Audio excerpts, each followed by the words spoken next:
ফার্মগেটে metro রেলের bearing প্যাডের আঘাতে নিহত আবুল কালাম আজাদের পরিবারকে 10 কোটি টাকা ক্ষতিপূরণ দিতে আইনি নোটিশ পাঠানো হয়েছে। সড়ক পরিবহন ও সেতু মন্ত্রণালয়ের সচিব ও ঢাকা ম্যাস ট্রানজিট কোম্পানি লিমিটেডের ব্যবস্থাপনা পরিচালকের কাছে এই নোটিশ পাঠানো হয়। মঙ্গলবার ডাকযোগে লিগ্যাল নোটিশ পাঠান ঢাকার জজ কোর্টের আইনজীবী এনামুল হক নবীন।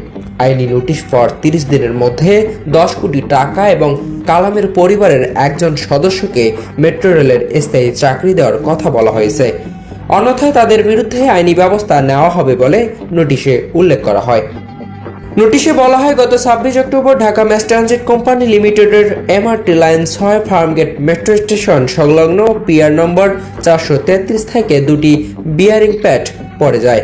এর মধ্যে একটি বিয়ারিং প্যাড পথচারী আবুল কালাম আজাদের মাথায় পড়লে তিনি ঘটনাস্থলেই নিহত হন।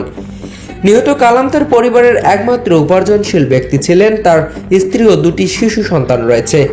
কালামের অর্থায়নে তার ছোট ভাই পড়াশোনা করেন। মেট্রো রেলের ব্যবস্থাপনার চরম গাফিলতি এবং অব্যবস্থাপনার কারণে তিনি নিহত হন। এর দায় মেট্রো রেল কর্তৃপক্ষের। নোটিশে আরো বলা হয়, গত 27 অক্টোবর আবুল কালাম আজাদের নিহত হওয়ার জন্য মেট্রো রেল কর্তৃপক্ষ ক্ষতিপূরণ হিসাবে 5 লাখ টাকা এবং তার পরিবারের একজনকে মেট্রো রেলে চাকরি দেওয়ার কথা জানায়, যা খুবই সামান্য, বাস্তবতা বিবর্জিত এবং অস্পষ্ট ও অবমাননাকর। কালাম নিহত হয় নোটিশ গ্রহীতারা ক্ষতিপূরণ ও তার পরিবারের জীবনযাপন করার জন্য আর্থিক সহায়তা হিসাবে 10 কোটি টাকা আগামী 30 দিনের মধ্যে দেবেন এবং তার পরিবারের একজন সদস্যকে মেট্রো রেলের স্থায়ী চাকরি দেবেন। অন্যথায় তাদের বিরুদ্ধে আইনি ব্যবস্থা নেওয়া হবে।